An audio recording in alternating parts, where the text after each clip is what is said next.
tercer encuentro de mujeres lesbianas y trans.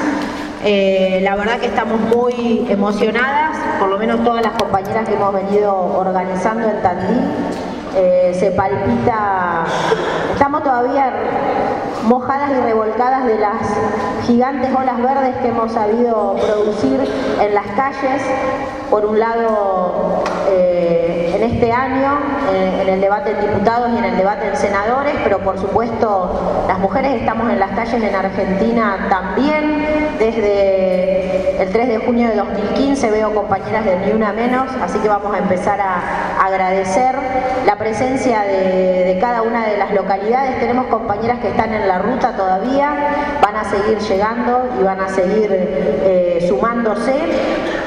No queremos dejar de recordar que el patriarcado sigue muy vivo y que se expresa en instituciones y en modos y en personajes a veces inesperados, así que tenemos que estar muy atentas en nuestras prácticas, en nuestras lecturas políticas, en nuestros discursos. Ayer, sin ir más lejos, peligró toda esta organización.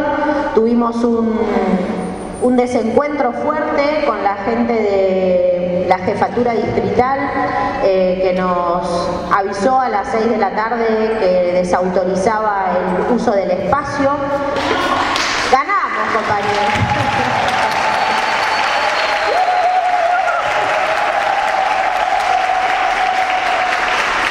Les hicimos el encuentro.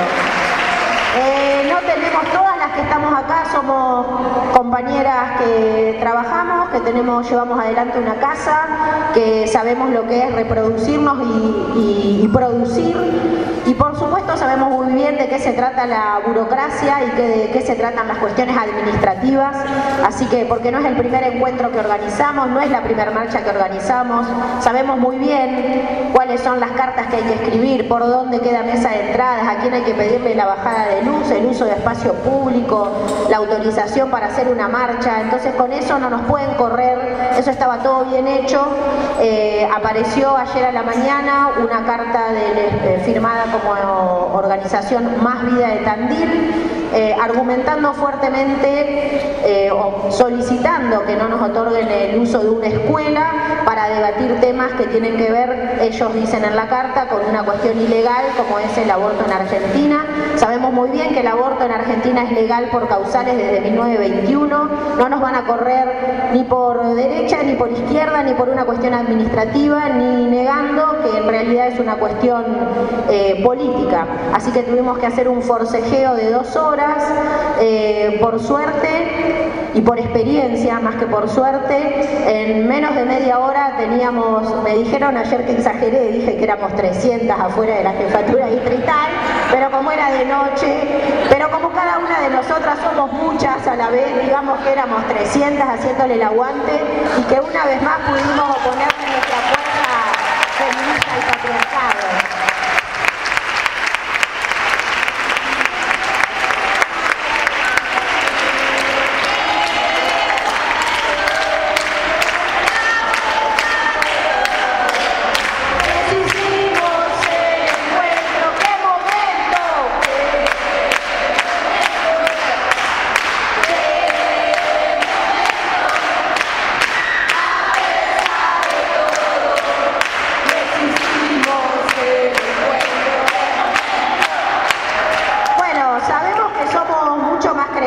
Que los Más Vida, vamos a tener que reconocerlo. Por lo tanto, también ayer nos reímos, nos divertimos, no somos mujeres inocentes ni queremos serlo ninguna de las que estamos acá ni de las que generamos estos espacios. Por lo tanto, la respuesta que nos dieron que se trataba de una cuestión administrativa, decimos al machismo burócrata le oponemos organización feminista, y así fue que hoy pudimos estar disfrutando de estos encuentros, de esta complicidad que se crea cada vez que nos miramos, cada vez que nos abrazamos y que nos reconocemos mujeres como mujeres lesbianas, mujeres heterosexuales, mujeres cis y mujeres trans. Estoy viendo a las compañeras de ATA de Azul, muchas gracias por venir. merengue que se armó ayer hizo que pensemos en reforzar medidas de seguridad, que es una cuestión que suena antipática, pero que como está el contexto parece que vamos a tener que tener en cuenta. Así que acá tenemos 3 compañeras referentes de distintas agrupaciones que se van a ocupar de que todo transcurra como las feministas sabemos, con horizontalidad, con respeto, con intercambios democráticos. Probablemente tengamos visitas de gente como los sectores que se autodenominan Más Vida, y bueno, sabemos que puede haber tensiones. Acá las compañeras tienen recomendaciones para hacer, no sé si las quieren hacer en este momento y presentarse, me parece que sí, que es adecuado.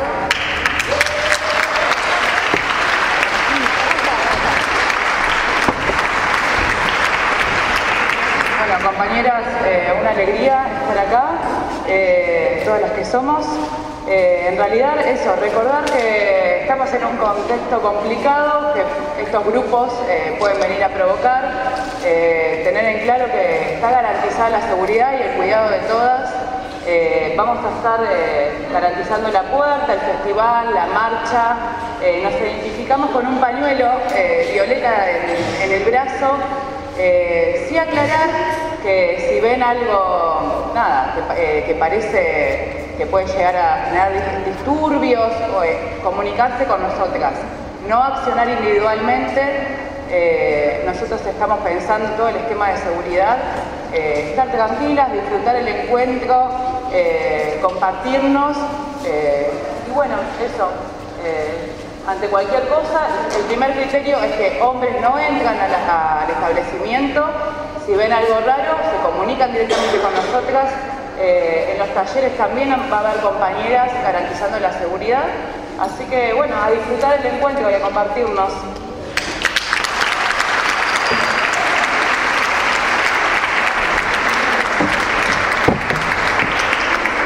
Bueno, salvando estas realidades que son crueles, pero que tenemos que ser conscientes, si no, no tendríamos la necesidad de organizarnos ni de oponer resistencia.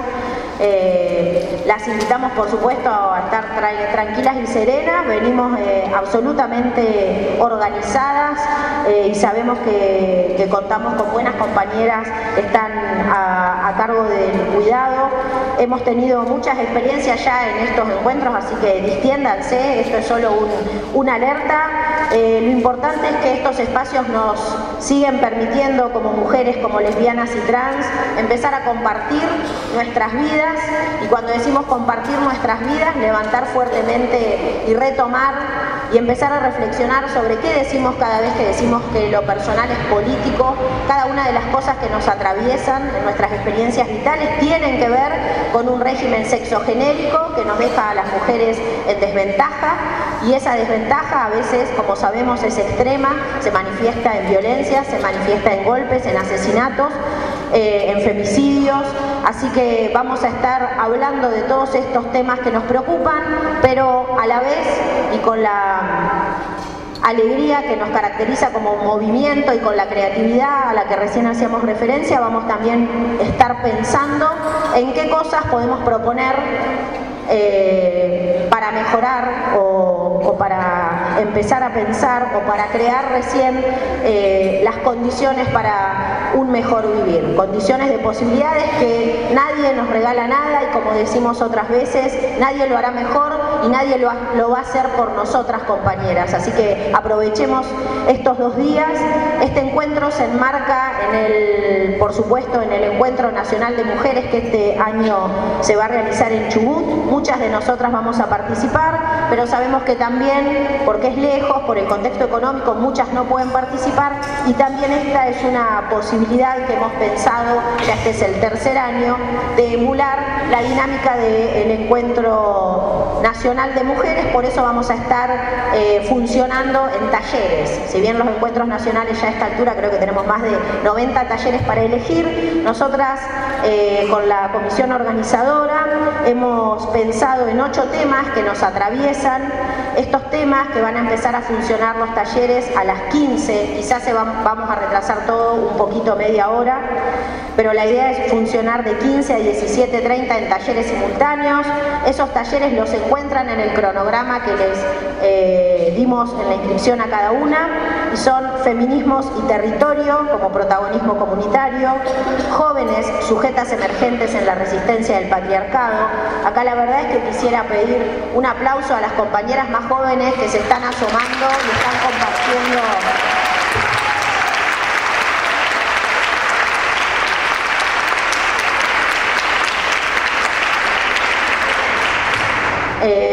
compartiendo esta utopía, decíamos hace unos días, el amanecer verde, así que muchas gracias por el coraje y por la confianza que nos tienen aquellas que tenemos ya un recorrido. Los otros dos talleres tienen que ver con patriarcado y educación. Uno va a ser sobre la escuela como terreno de disputa y el otro la educación superior en debate. El otro taller se llama Mujeres, Trabajo y Neoliberalismo, el otro Feminismo y Economía Popular, un anteúltimo de Disidencias, lo personal es político, tenemos otro taller de Activismo Trans o Activismo Travesti, uno de Estrategias para el acceso al aborto legal, seguro y gratuito, es un tema que por todos los pañuelos que veo nos atraviesa fuertemente, y el último es sobre Arte, Cultura y Feminismo. Están todas invitadas a participar de esos talleres con la idea de debatir, discutir.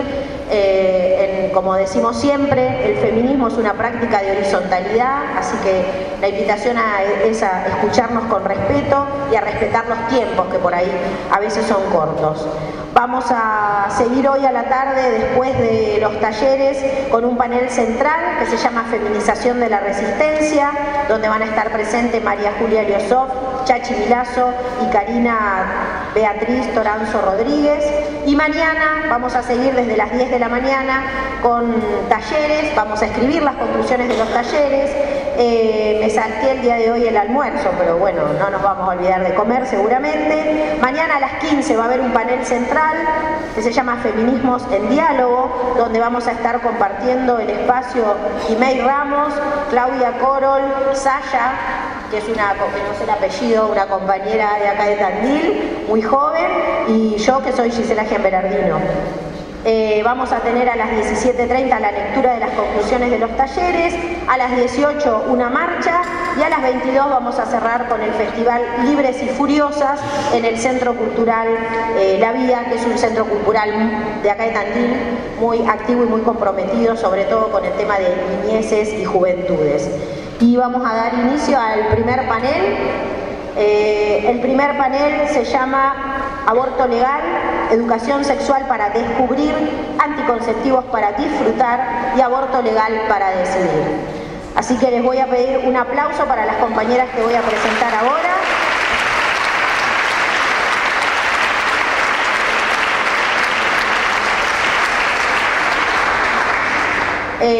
Nos van a ilustrar, elegimos los tres ejes, ¿no?, de la campaña.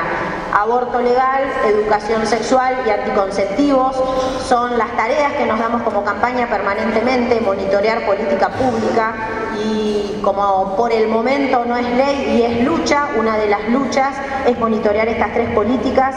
Hemos solicitado la colaboración que generosamente aceptaron y con entusiasmo Daniela Fagioli, que es integrante de la campaña por el derecho al aborto legal, seguro y gratuito, que está en el medio y que ya nos visitó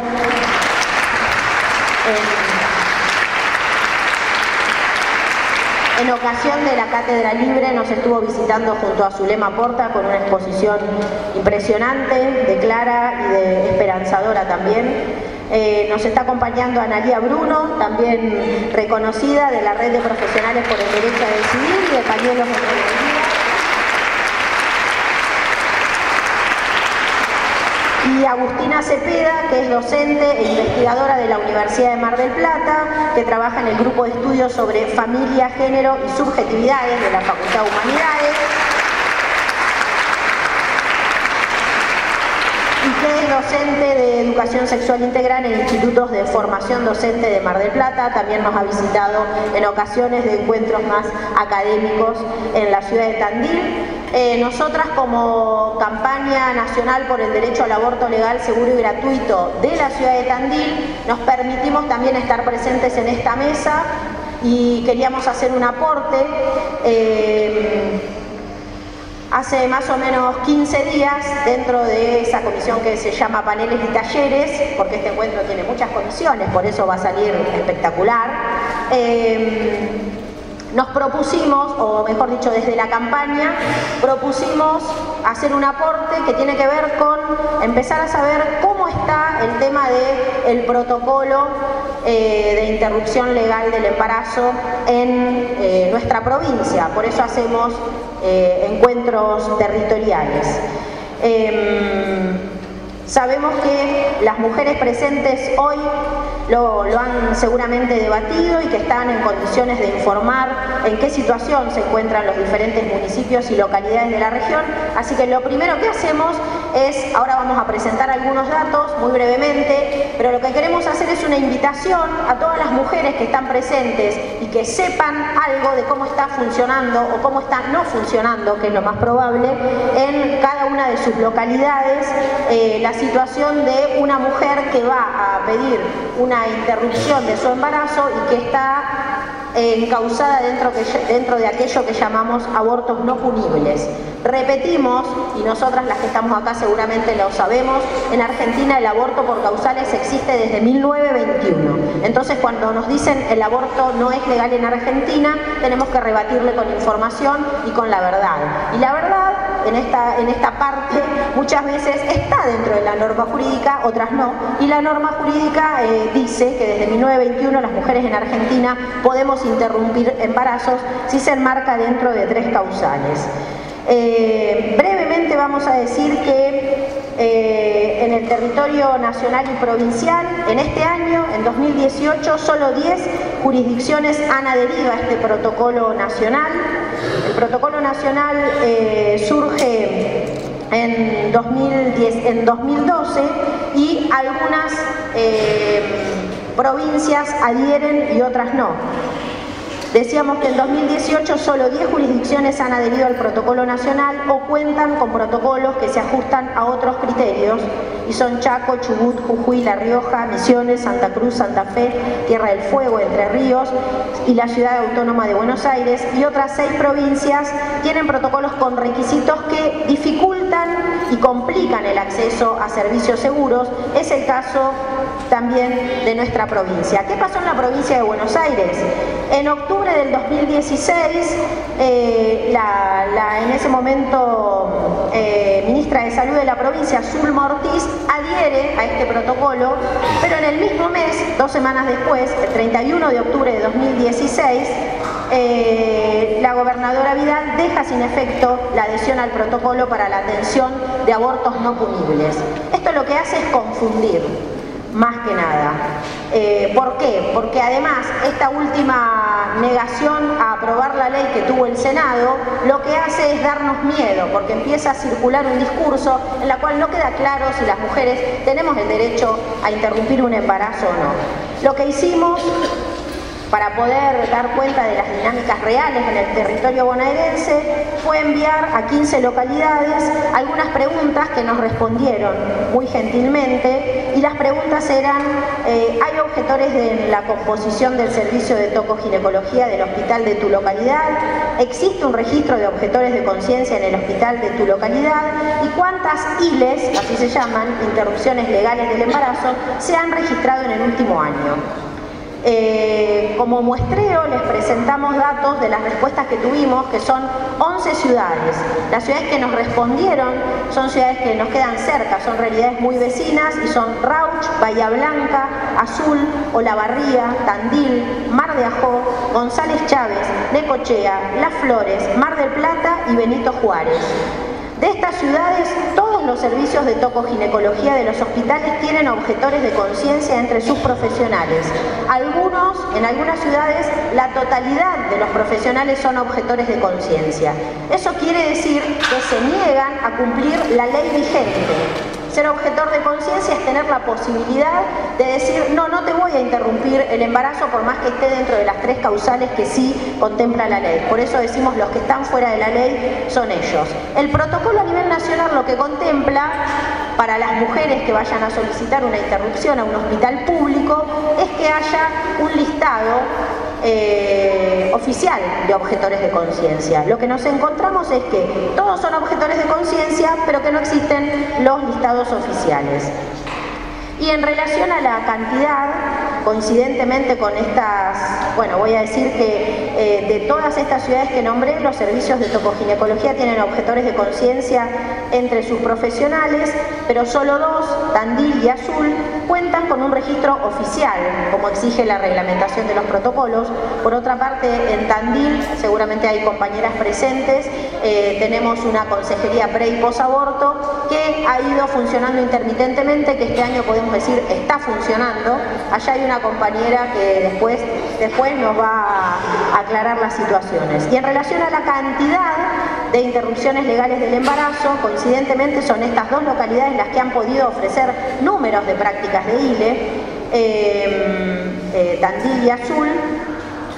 Azul, según datos, esta entrevista la mandamos por mail y alguna compañera se acercó a la autoridad máxima del hospital a preguntar. En Azul nos han dicho que se hicieron en lo que va del año 12 interrupciones legales del embarazo, en Tandil 13, en Necochea nos informan de 2, pero que no tienen números claros, y en Mar del Plata nos hablaron de 150 ILES registradas. Bueno, estos datos por supuesto muestran la resistencia del gobierno provincial y muchas veces de las propias instituciones o de los propios operadores de la salud o efectores de la salud por hacer respetar estas herramientas legales o jurídicas vigentes. Brevemente llamamos la atención sobre las posibilidades que este protocolo habilita para las mujeres y para los cuerpos gestantes, dado que tras el fallo FAL, ustedes se acuerdan del fallo de la Corte que permitió interrumpir el embarazo a una niña violada en 2015, hizo que el Ministerio de Salud publicara este protocolo para la atención integral de las personas con derecho a la interrupción legal del embarazo, que es a lo que llamamos protocolo ILE, y es el que estandariza las prácticas y garantiza el acceso a este derecho.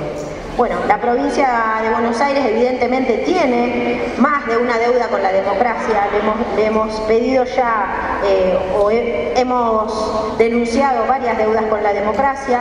No solo la gobernadora está en contra de la legalización y despenalización del aborto, sino que ni siquiera garantiza la aplicación del protocolo ILE, herramienta con la que el aborto no punible sería atendido como una cuestión efectivamente de salud pública. Así que para completar estos datos y brevemente, disculpen el acelere, invitamos a cada una de las colectivas presentes a que se puedan acercar. Va a haber uno de los talleres sobre estrategias para el acceso a la interrupción del embarazo. Les pedimos que se acerquen ahí para poder completar si tienen este tipo de información.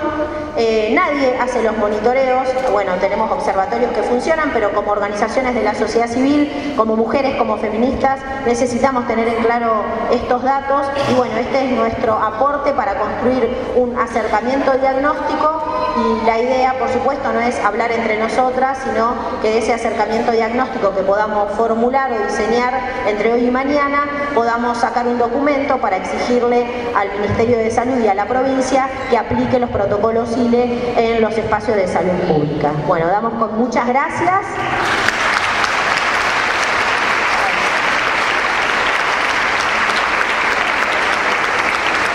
Y le paso la palabra a la compañera Daniela. Bueno, hola, muchas gracias primero por la invitación, la verdad es que muy contenta de ver tantas compañeras, compañeros. Yo vengo del conurbano bonaerense, de zona oeste, donde también hace ya más de 20 años, este año va a ser el número 21, hacemos encuentros regionales como este y la verdad es que es como también una emoción muy grande estar acá acompañando y compartiendo con ustedes estas iniciativas que son tan necesarias para seguir luchando, acompañándonos, conociendo y siendo más. Bueno, mi nombre es Daniela, como ya lo contó Gise. Yo soy abogada feminista y lesbiana, soy parte de la campaña en zona oeste y también formo parte de una colectiva que acompañamos feminidades en situaciones de violencia, que se llama Caracolas.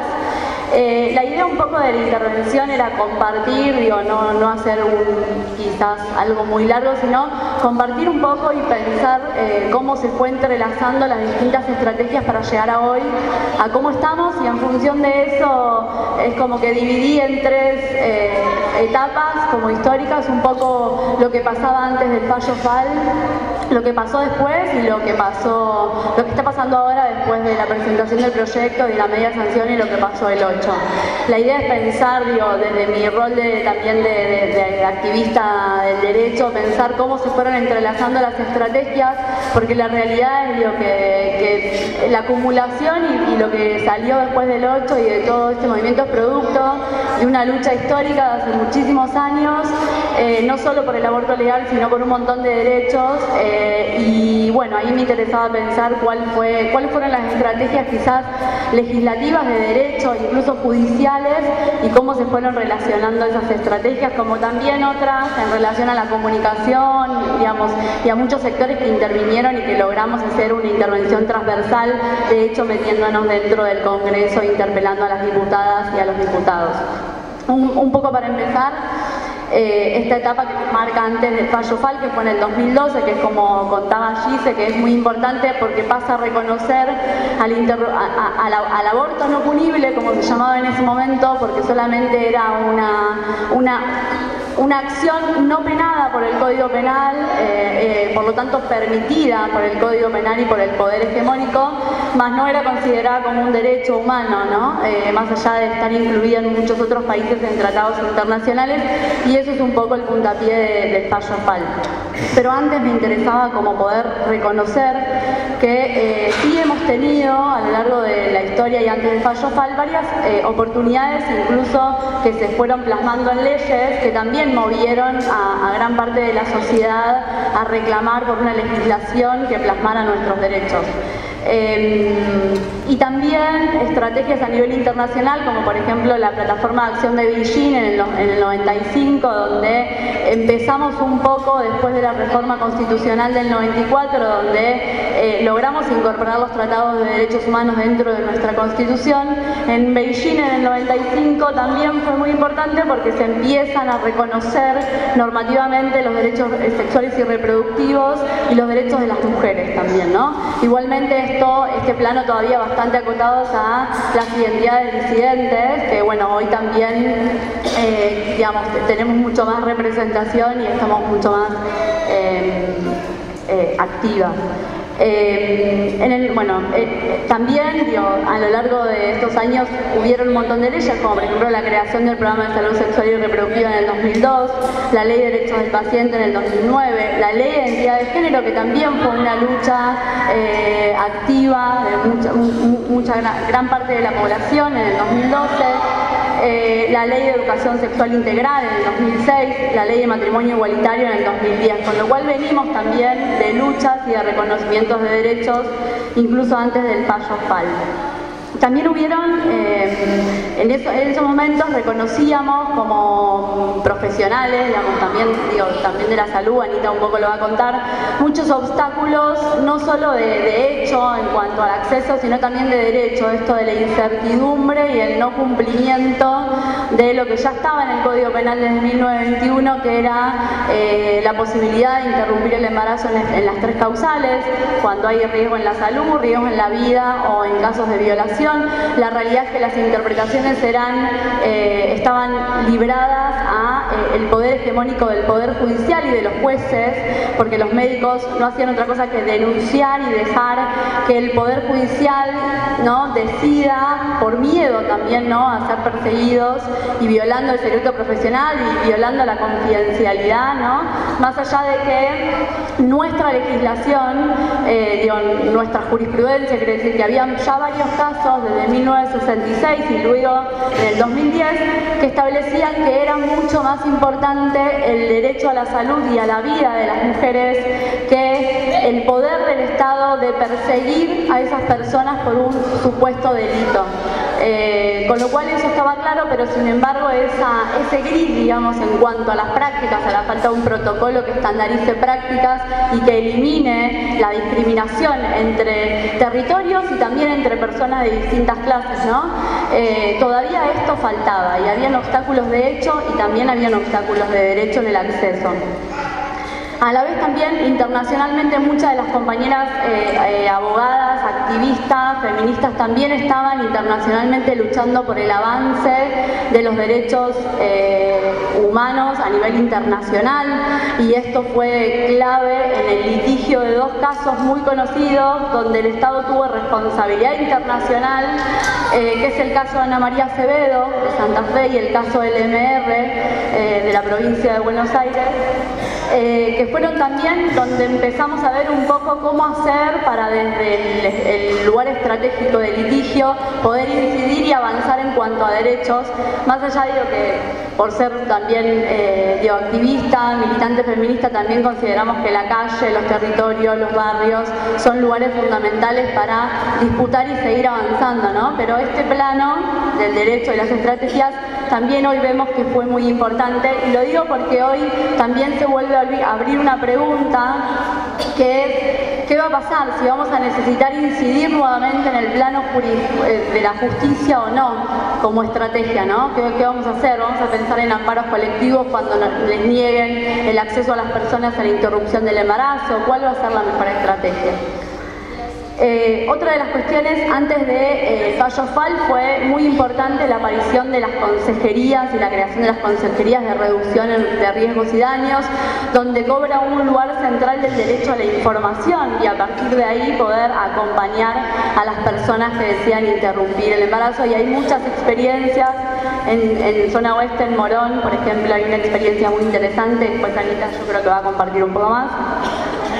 Y también muchos espacios de acompañamiento de mujeres que empiezan a sacar el aborto del closet y a obligar a que se dé la información necesaria, ¿sí? Muchas colectivas que empiezan a acompañar en un lugar humanitario y feminista a muchas mujeres y a personas. Y bueno, luego del fallo FAL, el fallo lo que viene a hacer un poco es esto, aclarar de la constitucionalidad que tiene la interrupción legal. Ya habían habido para nuestro país un montón de recomendaciones internacionales y un montón de sanciones también en cuanto a la primera causa de muerte de las mujeres, que es justamente los abortos clandestinos e inseguros, porque ahí está bueno, quizás Anita también lo va a contar, pero hacer la diferencia entre un aborto clandestino, un aborto menos seguro y un aborto inseguro. Los abortos menos inseguros son en países como el nuestro, donde más allá de haber situaciones de causales y abortos legales, siguen siendo inseguros porque no tenemos el medicamento adecuado para interrumpir el embarazo, porque siguen habiendo prácticas que están desestimadas por la Organización Mundial de la Salud, como los legrados. Sigue habiendo violencia sobre los cuerpos de las personas que deciden interrumpir los embarazos sin anestesia. Bueno, un montón de prácticas violentas que siguen generando que estos abortos, por más de que sean legales, sigan siendo inseguros y sigan en un plano de clandestinidad. El fallo FAL un poco viene a interpretar también el Código Penal. La Corte Suprema de Justicia es la última intérprete de la Constitución, con lo cual el artículo 86, que es el artículo de las causales, donde el aborto hoy es legal, debe interpretarse con la lectura de este fallo, que lo que dice es que la causal violación es para todas las personas por igual, porque el código hablaba de, en su momento, mujeres idiotas o dementes, que era lo que interpretaban los jueces. El fallo aclara que no es necesaria una denuncia, que las mujeres tienen, y esto es importante porque también reconoce la ampliación de lo que significa la violencia sexual, ¿sí? Una mujer que fue violentada sexualmente no necesariamente es por un desconocido, la mayoría de los casos son por familiares o allegados, y las mujeres las mujeres y las personas en general, cuando sufrimos violencia, tenemos nuestros tiempos para procesar y para poder salir de las situaciones de violencia, que no necesariamente, incluso no lo es, el mismo tiempo que se requiere para poder resolver la interrupción. Entonces no se puede obligar a una persona que denuncie a su violador para poder garantizarle una interrupción legal del embarazo, ¿sí? Eso es fundamental. Además de exponerla a todo un sistema judicial violentísimo con las personas que denuncian las situaciones de violencia, como ya sabrán en general y no solo en las causas de violación. Entonces amplía la interpretación y habla de violencia sexual, lo cual es muy importante, habla de la no discriminación y de no obligar a una persona a hacer actitudes sacrificiales, digamos, como un sacrificio que no se le demanda a ninguna otra persona de la población, solo a las personas que tienen capacidad de gestar, con lo cual ya es una norma que discrimina. Habla de que la penalización no sirve, que no tiene efecto porque los abortos se siguen produciendo, porque las mujeres van a seguir abortando, y pone por sobre el deber o la actitud del Estado de perseguir a las personas la obligación de garantizar el derecho a la salud y a la vida, y lo dice bien clarito. A mí no me importa si vienen las personas y dicen que fueron violadas y es mentira y fueron casos armados. Lo que priorizo es la salud y la vida. Y por otro lado también interpreta la causal salud, porque la verdad es que toma el concepto de la OMS, que si bien hoy lo podemos por ahí complejizar y ampliar un poco más, sobre todo en las prácticas, de la salud integral, ¿no? Que nos permitió también a muchas, sobre todo a las profesionales de la salud, correr los planos, los márgenes de la interpretación que se venían dando, sobre todo cuando la interpretación tiene que ser, y esto es una regla normativa, ¿no?, del derecho, la interpretación tiene que ser amplia cuando permite un derecho y la interpretación es restrictiva cuando se priva. Entonces en este caso la interpretación debe ser amplia porque está garantizando un derecho humano, varios, ¿no? Entonces FAL viene un poco a quitar esos obstáculos y esos grises en la interpretación para garantizar una práctica segura, ¿sí? Y en esto fue fundamental porque sobre el final del fallo la Corte manda a las provincias a que creen los protocolos y a los que ya los tengan a que los adecúen a este fallo, ¿sí? Que no se exija denuncia, que se garanticen las 3 causales, que no haya violencia, que no se judicialicen, y le dice a la justicia que si le llega algún caso tiene que cerrarlo y no tomar cartas en el asunto, ¿sí? Incluso habla de esto de que los profesionales de la salud no son los secretarios de los fiscales, no tienen la obligación de perseguir a las personas y investigar a ver si realmente fue violada, a ver cuántas pastillas se puso, a ver si realmente fue espontáneo o no. Pero no es su tarea, ¿sí? No es la tarea, sino que es garantizar la salud.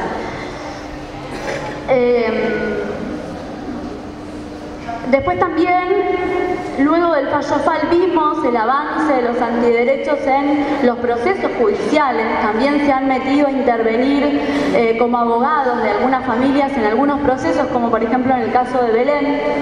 En el caso, ya habíamos tenido un caso muy conocido que era Portal de Belén, pero en el caso de Belén, la compañera que estuvo detenida casi 2 años en Tucumán, se presentaron también como amigos del tribunal a intervenir en la causa en concreto. Y lo mismo en el caso de Estrella, una compañera en el sur de nuestro país, una profesional de la salud que también se le imputó por un aborto que al final no fue tal. Luego también, como otros procesos y hechos que se fueron dando, la campaña por el aborto fue creciendo y también luego del fallo FAL se suman un montón de organizaciones sociales territoriales de raigambre piquetera a la campaña, lo cual también fue muy interesante como proceso. Digo, en ese momento yo participaba de una organización social donde hemos dado muchos debates con nuestras compañeras en los territorios y hoy son ellas quienes acompañan a sus propias vecinas a interrumpir los embarazos. Y que nos hayamos sumado a la campaña por el aborto también habla de la intención de la construcción de redes, la transversalidad, la posibilidad de construir con partidos políticos y discutir también ahí adentro, ¿no?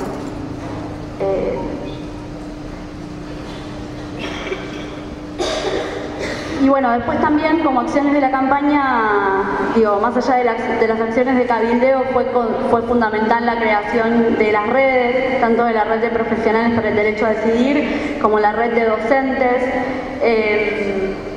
y la lucha por el protocolo nacional, en análisis y sistematización de las situaciones en las provincias de los protocolos y varias acciones judiciales en contra de protocolos restrictivos. Como vamos viendo cómo se van entrelazando distintas estrategias a lo largo de los años que también hacen que luego del pañuelazo que fue en febrero de este año, el 19 de febrero, empezamos a ver los resultados también de todo ese proceso de cómo empieza a mediatizarse en los medios más conocidos del país la lucha y también una interpelación masiva a la sociedad y como también un efecto de lo que veníamos construyendo hace años del 2016 que fue el Ni Una Menos, ¿no? Que también fue algo que nos convocó a salir a las calles y a hacer miles. La presentación del proyecto por 7ª vez y también las discusiones que tuvimos para construir el proyecto de ley fueron muy interesantes. De hecho también dio la posibilidad como estrategias de relacionarnos entre distintas abogadas de distintos lados, de organismos internacionales, de ONGs, de partidos políticos, de organizaciones sociales, de la campaña, todas la verdad es que con un mismo objetivo, si bien con algunas diferencias, entendíamos que el objetivo era ampliar las interpretaciones lo más posible para que realmente sea una ley que en la práctica garantice de verdad los derechos, porque ya estamos acostumbradas a tener un montón de leyes que después terminan siendo, o sea, no cumplidas y siendo letra muerta o papeles que no tienen mucho sentido. Entonces, el desafío de este proceso fue entender que la lucha social y digamos, el activismo en las calles y que el aborto salga del closet y que realmente sea un tema que nos atraviesa en nuestra cotidianidad es algo que hemos logrado y fue fundamental, pero también entender que si elegíamos y también veíamos como necesario que se reglamente y que sea una ley donde nos incorpora también a jugar el juego de también el sistema democrático vigente, íbamos a tener que estar bien preparadas para los desafíos de las negociaciones, de que nos quieran cagar, de que a ver esto cómo lo hacemos, digamos, para no restringir nuestra autonomía, ¿no? Que es fundamental. Y ese proyecto que se logró y la media sanción fue bastante interesante, la transversalidad y a los lugares que hemos llegado como feministas en este debate.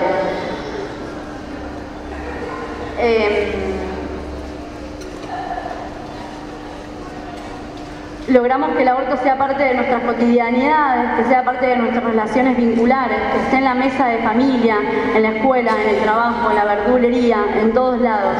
Y un poco con este recorrido, la verdad es que muy emocionada también, después de muchos días de mucha intensidad y de muchas contradicciones también, de pensar qué íbamos a negociar y qué no, y si en esa negociación íbamos a retroceder en la garantía de nuestra autonomía o no. Es muy fina la línea, ¿no? Y en esas contradicciones también, en función de mi profesión, una de las preguntas que traía es ¿cuál va a ser el lugar que le demos a las judicializaciones y a los procesos judiciales y qué otras estrategias podemos pensar para la garantía de derechos, ¿no? Como ahí pensando tal vez con algunas compañeras en algunos municipios y en algunas ciudades donde se entregaban métodos anticonceptivos y misoprostol, hoy se retrocedió y no hay misoprostol y no hay métodos anticonceptivos gratuitos. Entonces, pensar acciones con las mismas mujeres y las mismas personas que son afectadas en los derechos, a ver cómo le hacemos para seguir dándole batalla y para seguir avanzando y no retrocediendo. Así que un poco dejo abierta esta pregunta y bueno, muchas gracias.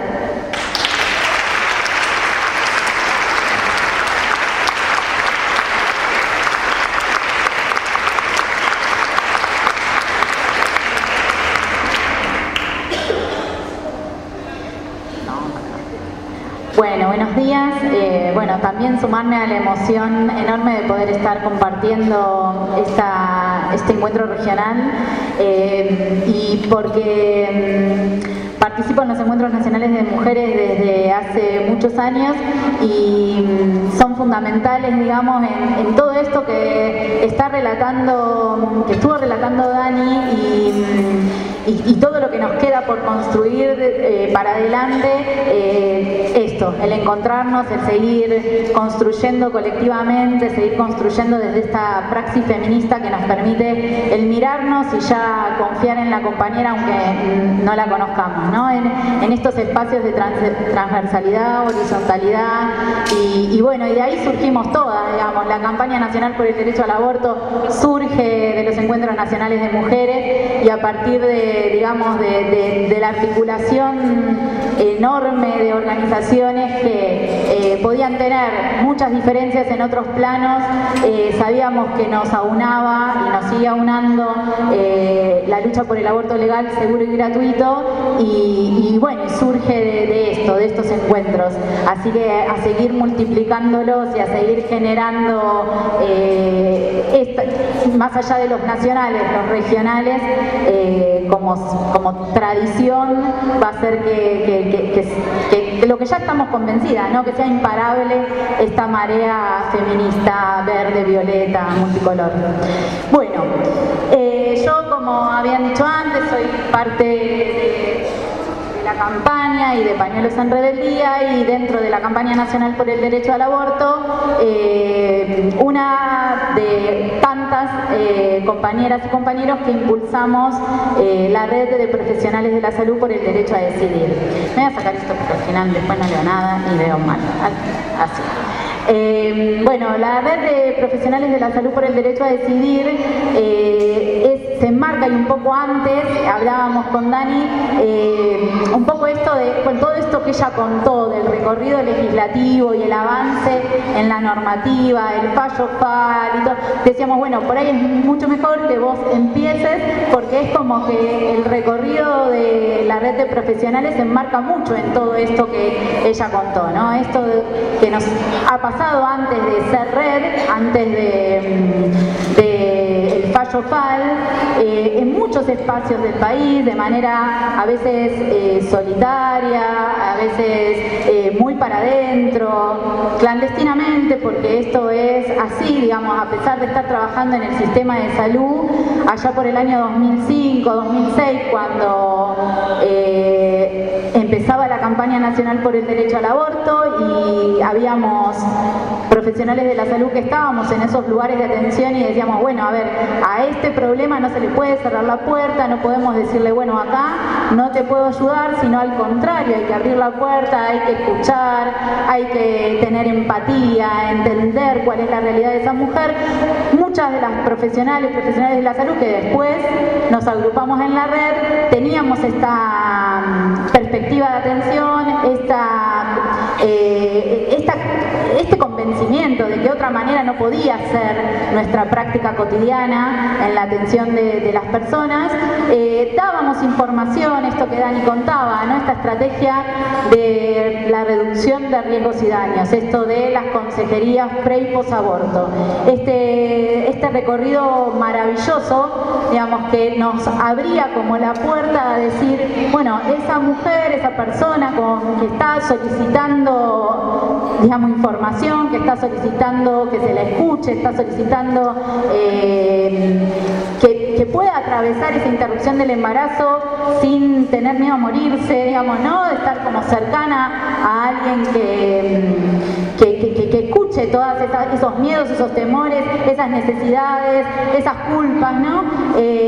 Lo hacíamos como les dije hace un rato, ¿no? Empezamos de esa manera clandestina, digamos, estábamos haciendo lo que considerábamos que era correcto, pero hasta muchas veces no nos podía escuchar el compañero o compañera que estaba en el consultorio al lado, que a la persona que estábamos atendiendo en ese momento le estábamos diciendo, mira, el misoprostol se usa de esta manera, puedes conseguirlo en esta farmacia, después volvé que te hago el control, digamos, todo esto comienza enmarcándose en esta estrategia de reducción de riesgos y daños, en ampararnos en el derecho a la información, pero sin la posibilidad de garantizar, digamos, de manera real el acceso a la interrupción del embarazo de manera segura, de manera legal menos y, bueno, gratuita, obviamente que no. Entonces, estas voluntades, digamos, digamos, porque a mí siempre hago esta reflexión de que, y como también, digamos, la red de profesionales enuncia en su carta pública cuando en el 2015 nos nombramos como red y salimos del closet a decir somos una red de profesionales de la salud por el derecho a decidir, que estamos ahí donde las políticas públicas pueden ser garantizar derechos o obstaculizarlos. Somos ese último eslabón donde o nos posicionamos desde un lugar de no garantía de derechos, no cuidado de la salud, digamos, como lamentablemente abunda, digamos, en el sistema de salud, o nos posicionamos desde un lugar de garantía de derechos, de perspectiva de género, de acompañamiento feminista, de sororidad y de trabajo en equipo. Entonces, estos equipos, estas voluntades individuales o de equipos que transcurrieron, digamos, esta experiencia de aprendizaje mutuo, porque aprendimos con las mujeres, muchos de los que estamos en la red de profesionales de la salud lo decimos todo el tiempo, no venimos con esta formación de la academia, esto lo aprendimos en la práctica cotidiana de acompañamiento a las mujeres, en investigar por fuera de los libros que en la academia nos brindan, cómo se usa el misoprostol, qué efectos secundarios tiene, digamos, a través del movimiento feminista y el acompañamiento en cada situación nos fuimos formando y multiplicando, digamos, estas experiencias, y en esto que también, digamos, surge como posibilidad de ampliación de la interpretación de la legislación que tenemos en el 2012 con el fallo de la Corte Suprema de Justicia,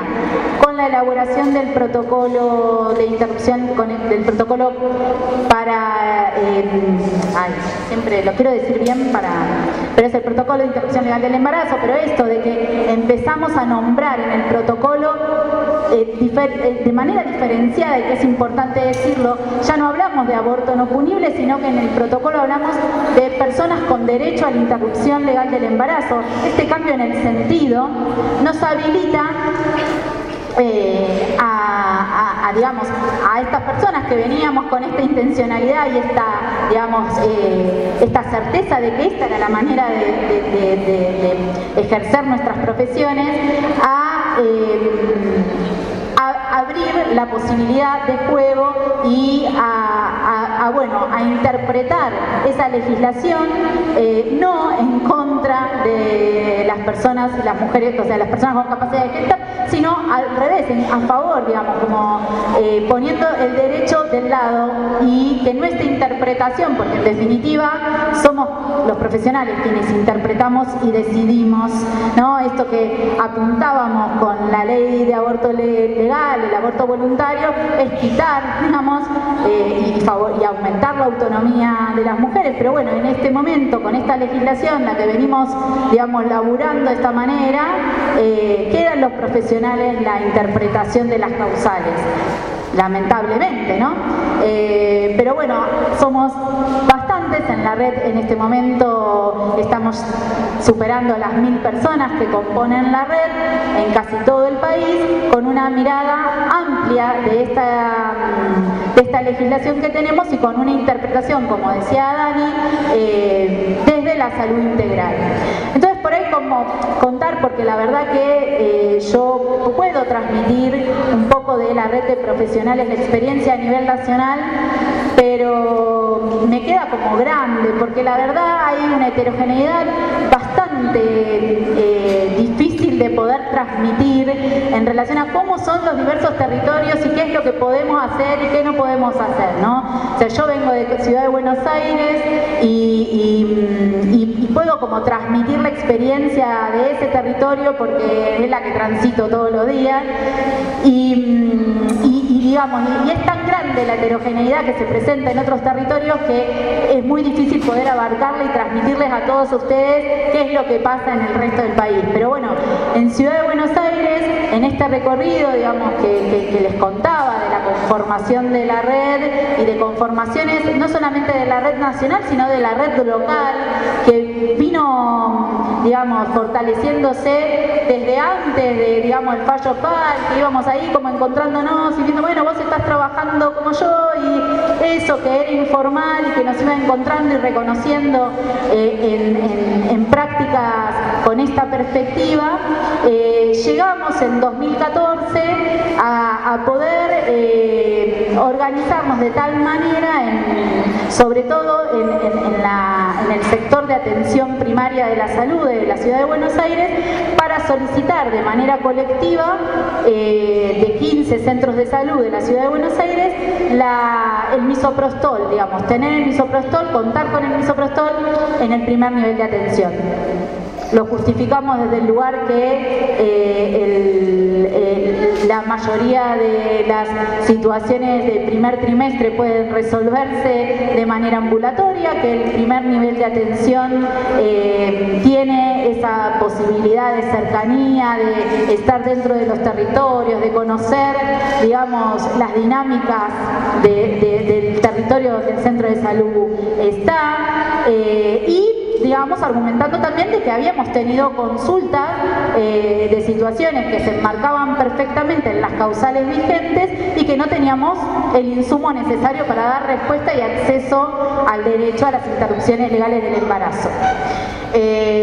Tuvimos varias idas y vueltas, pero finalmente desde diciembre, diciembre de 2014, enero de 2015, los centros de salud que conformaron equipos interdisciplinarios, médicos, médicas, trabajadora social y psicóloga, podían contar con la medicación. Y entonces desde ese momento hasta la actualidad, hemos, como digamos, crecido bastante. Ahora la mayoría de los centros de salud de la ciudad cuentan con equipos conformados que solicitan la medicación, pero bueno, nos vemos en un momento estamos sobrepasadas totalmente, digamos, son conocidas, digamos, las cifras a nivel nacional sobre la cantidad de abortos que se realizan. Imagínense, Ciudad de Buenos Aires, en el año 2017, la estadística habla de 1.800 interrupciones legales del embarazo, digamos, que nos parecen un montón, pero a la vez también, de acuerdo a la gran necesidad, es muy poco, digamos, como que también es como saber que no se llega a la cantidad de situaciones en las que las mujeres, digamos, después se exponen a prácticas clandestinas y mucho más inseguras que, digamos, como decía Dani, yo coincido, el misoprostol con el que contamos no es de buena calidad, no contamos con mifepristona, por lo tanto el aborto farmacológico solo con misoprostol no es, digamos, la gran maravilla, pero bueno, con eso contamos y eso es lo que podemos estar ofreciendo. Y en el primer semestre ya del 2018 duplicamos la cantidad de interrupciones legales del embarazo que se habían hecho en todo 2017. Entonces, bueno, por eso la demanda sigue creciendo y entonces desde ese lugar nos posicionamos también desde la red de profesionales de la salud a que contás con nosotros, nosotras, nosotres. Ese es un lema que hemos lanzado desde la red ahora en todos estos meses de debate de Marea Verde, porque bueno, del otro lado, como para también no solamente hablar de esto, que es toda una potencialidad pura, porque se siguen sumando todos los días compañeras y compañeras a la red. El debate propició que la información se difunda, que las mujeres y las personas con capacidad de gestar lleguen también a las consultas distintas. Digamos, hay como experiencias muy bonitas y que podríamos estar como mucho tiempo contando, pero que en la cotidianidad, en la práctica cotidiana se ven, o sea, ya hay otra información, hay otro empoderamiento y de eso, bueno, somos parte todas nosotras en lo que venimos generando, multiplicando y propiciando, pero bueno, del otro lado sabemos que hay gente gente nefasta, gente que es muy violenta. Dani lo dijo, digamos, sobre todo en los segundos niveles, en los hospitales, tenemos que ser testigas lamentables de situaciones de tortura, de situaciones bueno, ¿no? Son como hasta difíciles de reproducir, digamos, por la indignación y la rabia que generan, pero bueno, también la rabia y la indignación y el sentirnos también en este colectivo tan maravilloso y con esta potencia nos va a seguir como fortaleciendo para enfrentarnos. Sabemos que se nos vienen tiempos como complejos, digamos, por cómo se posicionan los antiderechos de manera violenta y generando acciones, digamos, que son repudiables desde todo punto de vista, que van también a arremeter desde lo judicial, digamos, y vamos a tener que estar preparadas las compañeras ya ahí cerquita, porque, digamos, les vamos a seguir poniendo el cuerpo, vamos a seguir estando en la tarea, y ahí vamos a estar ahí pidiendo el acompañamiento de las abogadas, y bueno, y se nos viene eso, digamos, en términos de desafío, yo creo, como para ir cerrando, me parece que me extendí mucho, pero es eso, en términos de desafío, es seguir pensándonos en colectivo, seguir pensándonos en esto, en el encuentro, en la posibilidad de exigibilidad de manera colectiva. Digamos, es maravilloso cuando a los lugares de atención no se acercan las mujeres solas. Una anecdotita chiquita, ayer atendí a una piba de 18 años, madre a los 15, con su segundo embarazo, que no quería continuar, llega de cualquier lugar, digamos, o sea, viajó en tren, colectivo y no sé qué, porque alguien le tiró el dato allá en ese centro de salud de Soldati, te van a atender, y llega y pasa a la consulta con otra mujer, pensé que era su amiga, familiar, y cuando les pregunto cuál era el vínculo, nos conocimos hace media hora, me dice. Y bueno, y ese conocimiento hace media hora fue porque era la amiga de una amiga conocida de que la psicóloga de no sé quién, que las conecta, y esta que acompañaba porque había transitado ya la experiencia de interrupción de embarazo con pastillas, no acompañada por ningún profesional de la salud ni por el socorrismo, sino sola, buscando información por internet.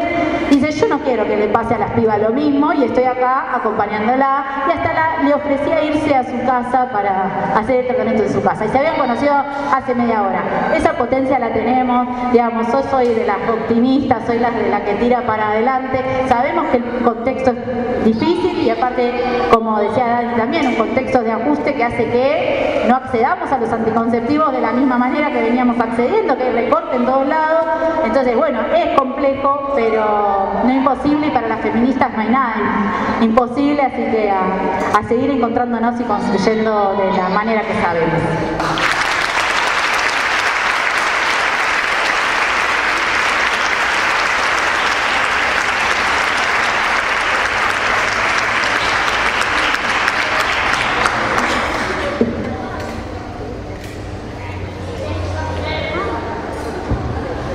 Hola, ahí.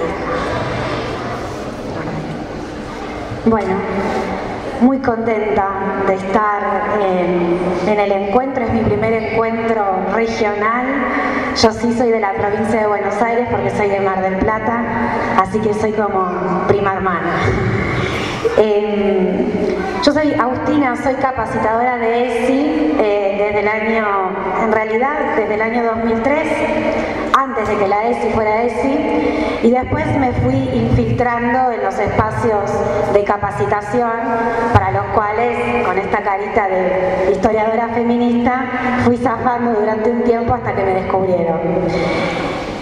Cuando me encuentro con las y los docentes en las escuelas, sobre todo las del nivel primario, que es el nivel con el que más trabajo, siempre tengo una serie de preguntas que me hacen las maestras y los maestros.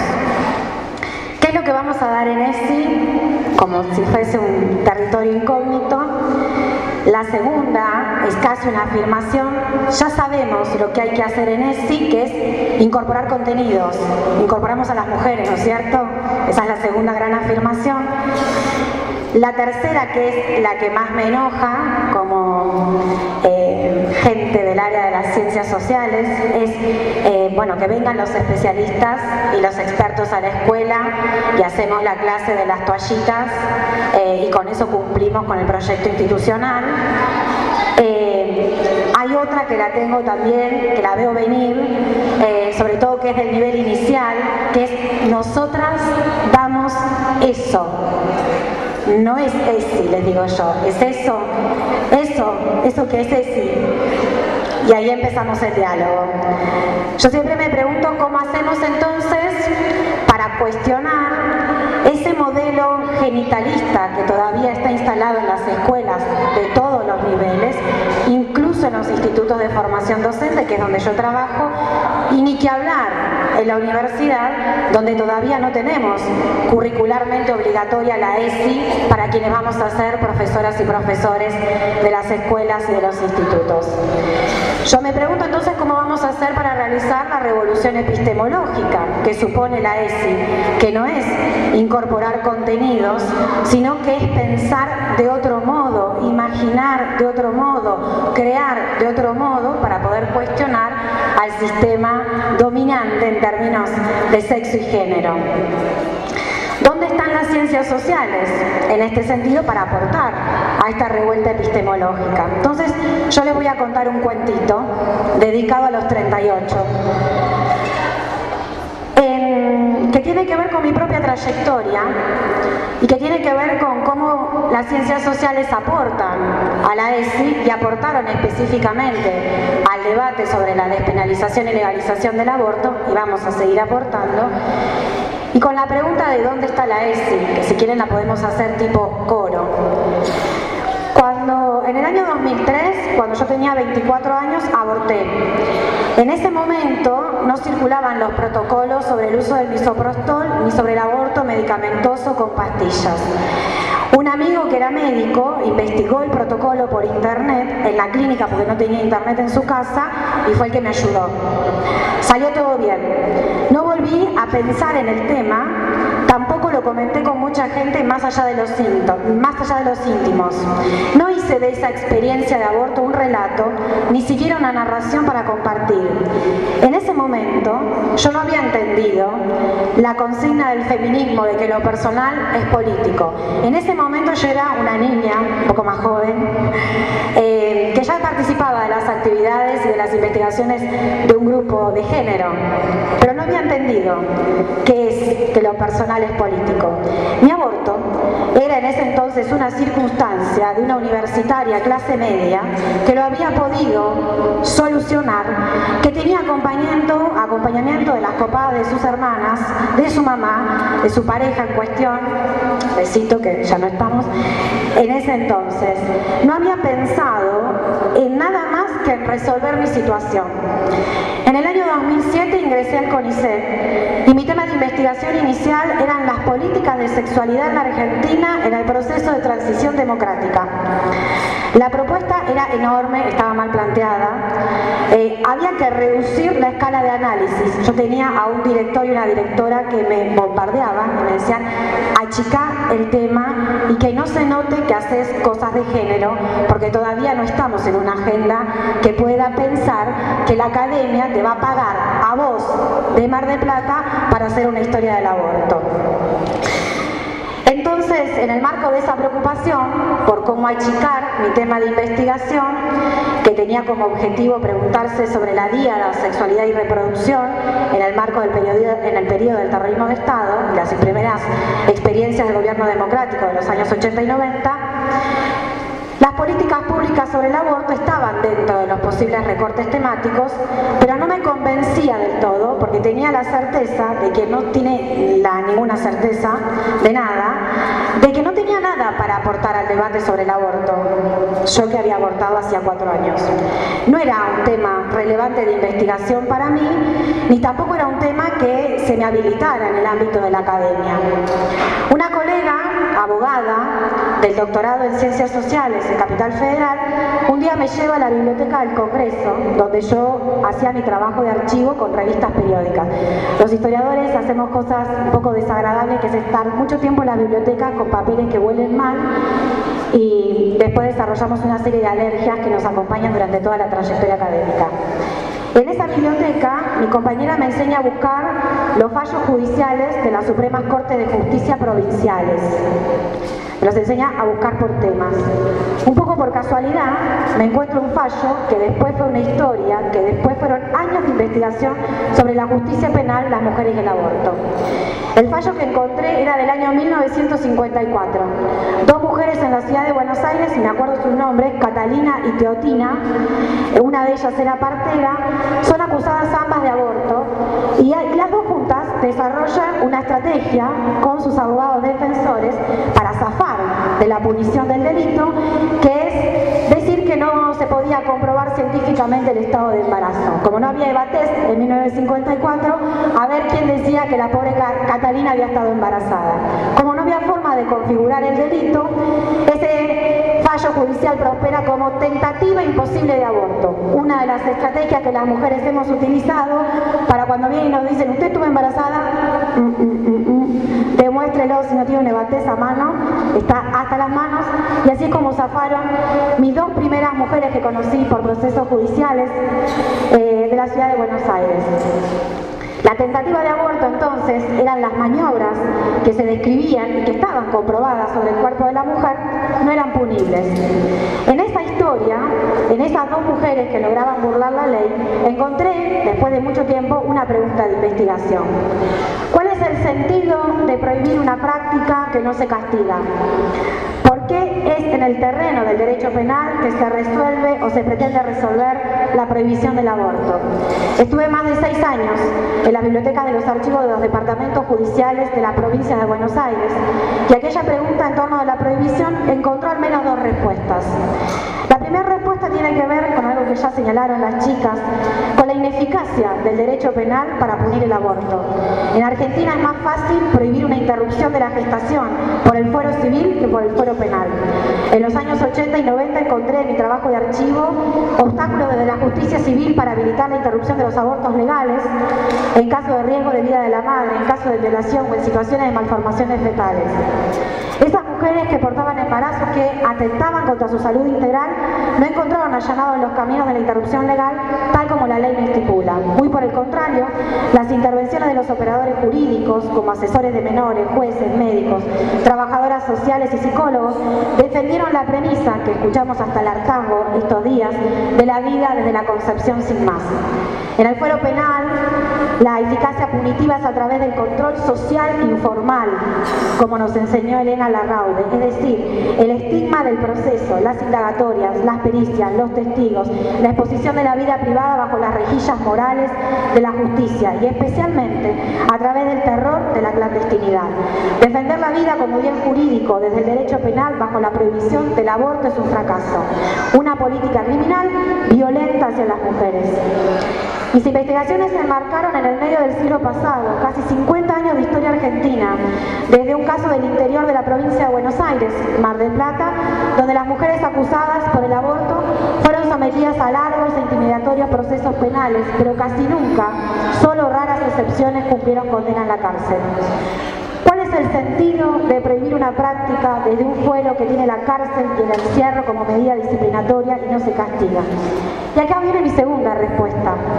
La necesidad de pensar interdisciplinariamente el problema público y político del aborto, y en este sentido el aporte de las ciencias sociales, no solo para el debate de la despenalización y legalización del aborto, sino para la formación y la incorporación definitiva de una ESI crítica en el marco de la educación argentina.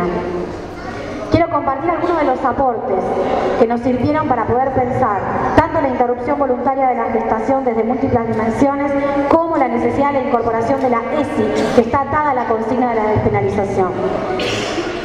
Desde las ciencias sociales, la antropología, la historia, la sociología, la demografía, en especial desde el campo de estudios de las mujeres y de las investigaciones feministas con perspectiva de género, se han realizado los siguientes aportes. 1. La estrecha relación con la violencia de género y la violación de los derechos sexuales y reproductivos entre los que se encuentra el aborto. Los límites y las contradicciones del individualismo abstracto de los derechos humanos para los casos donde el cuerpo reporta diferencia sexual y donde el derecho de la salud puede reactualizar viejos paradigmas biomédicos en torno de la salud, la enfermedad, la normalidad y la prevención. Si esto ya lo sabemos, ¿dónde está la ESI? 2. La necesidad de recuperar los debates en torno de la noción de autonomía reproductiva desde una perspectiva que problematice toda la política del cuerpo en relación a este tropo y que no teme vincularlo con los debates sobre la ética y la responsabilidad de decidir. Hemos estudiado la historia del control reproductivo de las mujeres, las transformaciones en la forma de vivir la sexualidad y de programar la reproducción en diversos contextos culturales, geográficos, religiosos, económicos. Hemos estudiado, investigado, visibilizado las experiencias en torno de la anticoncepción, los relatos de vida detrás y delante de los embarazos adolescentes. ¿Dónde está la ESI, entonces? Hemos investigado desde las ciencias sociales desde por lo menos hace más de 25 años las retóricas y los recursos discursivos de las y los opositores a la legalización del aborto en distintos escenarios políticos e históricos que diversifican quiénes son los voceros de los discursos pro vida. Nos ayudaron también estas ciencias sociales a conocer las formas en que articulan las creencias religiosas, la teología feminista, la propuesta de despenalización. También a pensar sociológicamente las objeciones de conciencia y problematizar sus alcances y sus usos estratégicos en algunos espacios del campo médico profesional. ¿Por qué no tenemos ESI en las escuelas? Reconstruimos una historia del movimiento feminista y de sus actrices. Conocemos la historia del movimiento feminista para llevarlas, para contárselas a los pibes y las pibas en las escuelas secundarias. Reconocemos el conflicto de ese campo de disputa en el proceso de diseño de la consigna sobre la despenalización del aborto y las estrategias para su inclusión política. También reconstruimos el lugar de la consigna en los espacios políticos de la izquierda, del peronismo y de los sistemas de partidos argentinos de la recuperación de la democracia. ¿Me van a decir que no tenemos materiales para llevar la ESI a la escuela? Estudiamos las políticas de sexualidad y los derroteros de las tensiones en sus formulaciones, en sus ejecuciones, en sus monitoreos, en su implementación, desde la ley del parto respetado hasta el matrimonio igualitario, desde la identidad de género hasta nuestro programa nacional de salud sexual y reproductiva, desde las vasectomías hasta las políticas de VIH, SIDA y la ESI, pero no tenemos educación sexual en las escuelas. Discutimos e investigamos sobre las invocaciones del concepto de vida y de los pleonasmos con los que se articuló, así como los nuevos horizontes de investigaciones asociados a las técnicas de reproducción medicamentosa y útero subrogado. Pero los estudiantes del secundario no ven bioética en los espacios de filosofía en cuarto, quinto y sexto año. Hemos investigado y tenemos algunas respuestas para explicar por qué el aborto es un tema de salud pública, por qué la mortalidad por aborto se puede evitar con la consigna que nos aglutina de los dos lados de la máquina de escribir. Educación sexual para poder elegir, anticonceptivos para no abortar, aborto legal para no morir. Las ciencias sociales hemos aportado, tenemos materia prima en torno del análisis de las representaciones sexogenéricas de las nuevas generaciones y de las viejas, para poder construir nuevas relaciones socioafectivas que se alejen de los estereotipos heteronormativos. Hemos investigado sobre la experiencia de ser y de venir en cuerpos en tránsito, y ello repone nuevas subjetividades, nuevas formas de habitar y experimentar la sexualidad, el deseo y la reproducción, también la maternidad, la comaternidad, la paternidad, la copaternidad y el cuidado. Todos estos son contenidos de la educación sexual integral para los estudiantes secundarios, que no ven después de 12 años de sanción. Desde las ciencias sociales exploramos las representaciones sobre salud sexual y reproductiva de los sectores en salud, las relaciones en el espacio de la consulta y el asesoramiento y el rol como mediadores y mediadoras para el acceso a la salud integral. Relevamos y reconstruimos las políticas de la región en perspectiva comparada para poder conversar con otras experiencias de salud sexual y reproductiva y educación sexual que motoricen la transformación hacia las prácticas de cuidado entre todas y todos y que auxilien la posibilidad de decidir libre y responsablemente sobre nuestros cuerpos. También investigamos los motivos que elige una mujer que decide interrumpir un embarazo y los medios que utiliza. Conocemos algunas de sus trayectorias reproductivas y sus expectativas en los intentos de conciliar el trabajo de cuidado y el mundo del mercado. Pero todo esto ignora nuestra nuestras estudiantes y nuestros estudiantes en las escuelas. Nos propusimos estudiar la necesidad de incorporar la ESI en todos los niveles curriculares para desatar las relaciones de poder basadas en la diferencia sexual. Tenemos documentos sobre el monitoreo, tenemos documentos de la región, tenemos documentos del Fondo Nacional de las Poblaciones Unidas, tenemos documentos de la UNESCO que dicen cómo la ESI no se incorpora. Las ciencias sociales han estudiado las agendas políticas, las estrategias partidarias, los movimientos sociales, los movimientos feministas, las acciones sociales y los colectivos organizados y desorganizados sobre cuestiones de género para explicar las formas de la política en ese terreno. Se ha conceptualizado, desarmado, rearmado, resignificado, cuestionado, debatido, peleado en la construcción de una batería de conceptos para explicar lo que sucede: género, patriarcado, igualdad, diferencia sexual, engendramiento, carne, sexo, tecnoafecto, identidad, mujer, cis, diversidad, trans. Todo un glosario para la revuelta epistémica de la forma de representar y nombrar ausentes en las escuelas. Las ciencias sociales nos han ofrecido fórmulas para el tratamiento de la contradicción y de las propiedades de una práctica que todos conocen, sobre la que hay una reprobación generalizada y una tolerancia anclada en la contradicción entre lo que la ley espera, lo que prohíbe y lo que sucede. Nuestras ciencias sociales en Argentina han construido las cifras. En el año 2009, Silvia Mario y Edith Pantelides, desde la demografía, diseñaron un instrumento que permitió calcular desde los registros de egresos hospitalarios esta cifra que aparece una y otra vez en nuestras consignas. 500.000 mujeres se realizan abortos inducidos en la clandestinidad. Como si fuese una levadura que invade, que crece, las ciencias sociales que tienen que colonizar estas ciencias sociales, la ESI, y en particular aquellas que producimos e investigamos sobre las epistemologías feministas, tenemos elementos para responder, tenemos argumentos, convicciones, alto nivel de experticia para explicar a quienes sostienen, como pasó en el debate parlamentario de diputados y de senadores, que las mujeres pobres no quieren abortar, que hay un acuerdo normativo sobre la vida desde el momento de la concepción. Podemos responder que el aborto químico, comillas, no es seguro. Podemos hacerle frente a las afirmaciones acerca de que el aborto es una tragedia en la historia reproductiva de las mujeres y los cuerpos gestantes, que las mujeres embarazadas producto de la violencia sexual pueden sanar con un hijo o con una hija, o que hay violaciones más o menos graves. También les podemos explicar a aquellos que afirman que hay una sinécdoque entre el cuerpo de la mujer embarazada y la nación argentina.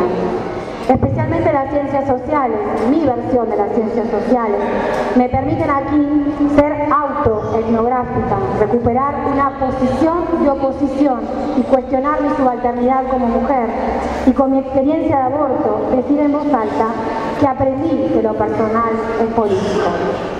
¿Por qué no tenemos ESI en las escuelas? ¿Por qué desde el año 2006, que tenemos la sanción de la educación sexual integral obligatoria en todos los niveles educativos, no tenemos ESI en las escuelas? ¿Por qué teniendo unas ciencias sociales, e incluso imagino también unas ciencias naturales, que han revolucionado los campos académicos, que hemos invadido todos y cada uno de los congresos de todas nuestras disciplinas, demostrando que la perspectiva de género es una revolución epistémica feminista? ¿Por qué no llegamos a las escuelas? ¿Qué es lo que pasa en las escuelas de la provincia de Buenos Aires?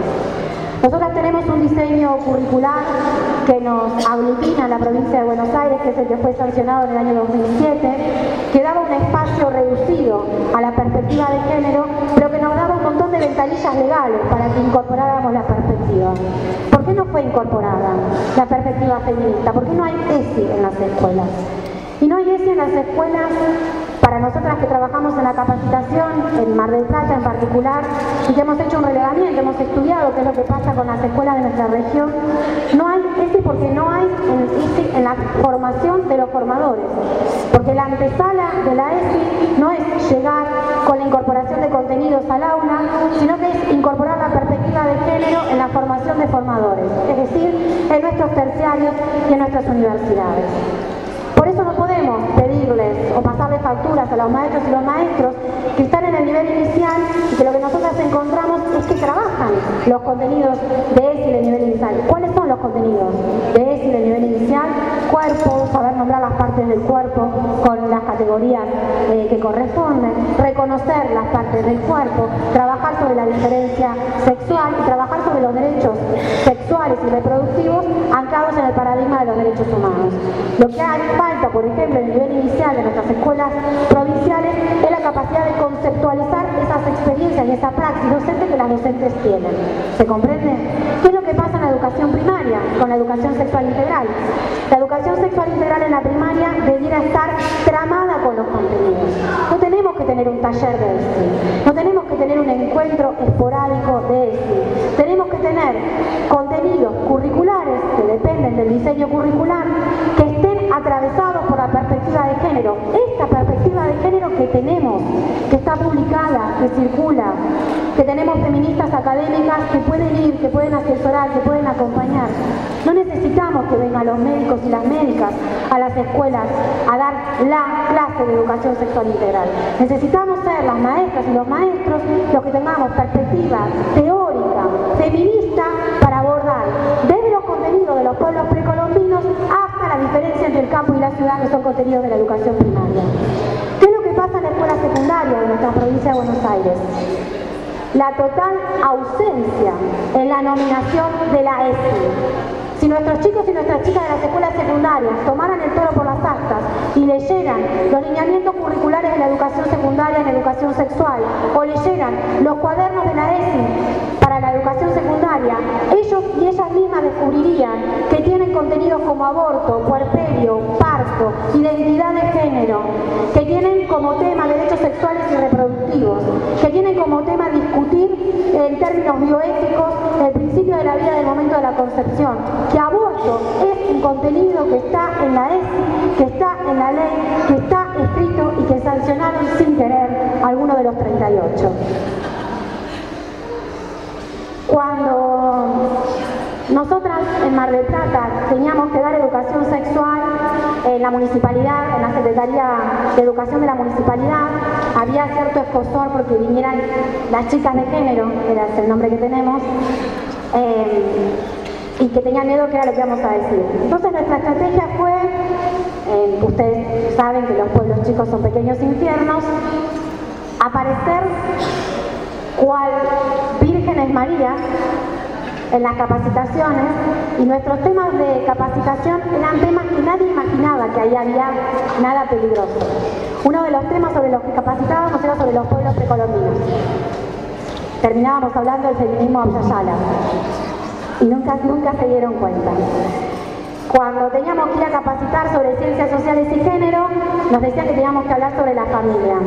Entonces íbamos a hablar sobre la familia y nuestra última unidad era derrumbar todos los estereotipos familiares. Es decir, si hay alguien que sabe trabajar desde el margen, desde el borde, si hay alguien que sabe resistir, que sabe aguantar, que sabe generar estrategias novedosas para infiltrarse, es el movimiento feminista. Entonces, no tenemos educación sexual integral en las escuelas porque hemos estado desatentas. No podemos esperar peras de un olmo.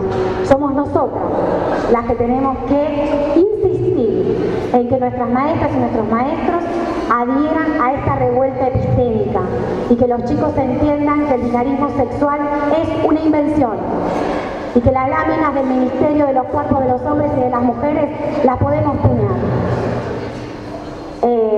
Básicamente la idea, todas las que trabajamos en teoría social, leemos a los o a las madres del pensamiento decolonial, ¿no? Hay una autora que es Silvia Cusicanqui, que es del pensamiento decolonial latinoamericano, una autora boliviana.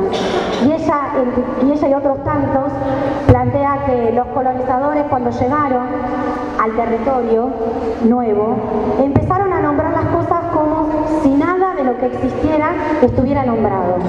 Quizás es el momento de que nosotras, las feministas, en el ámbito de la educación, nos volvamos colonizadoras y empecemos a nombrar de nuevo todo lo que ya tiene un nombre puesto por otros. Gracias.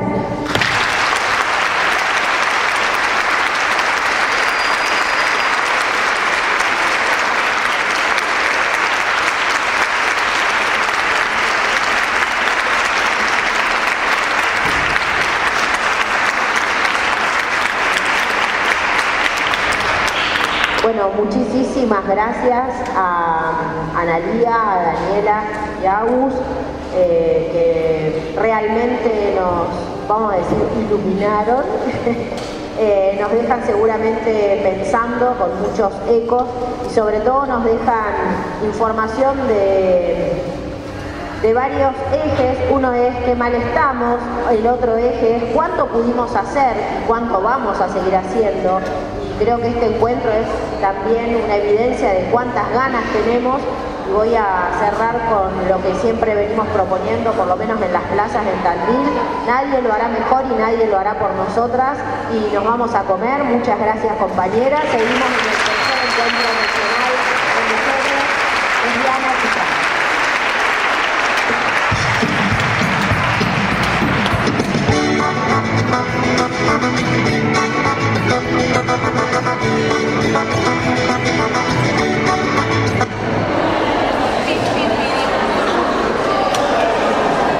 Hola, hola.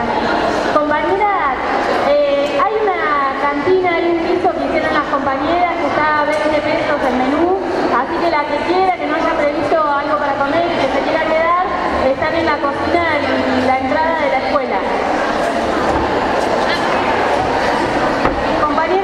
Compañeras, también ahora en el horario del almuerzo va a haber diferentes actividades culturales. Las invitamos a todas a que... ¿no? Hola, hola.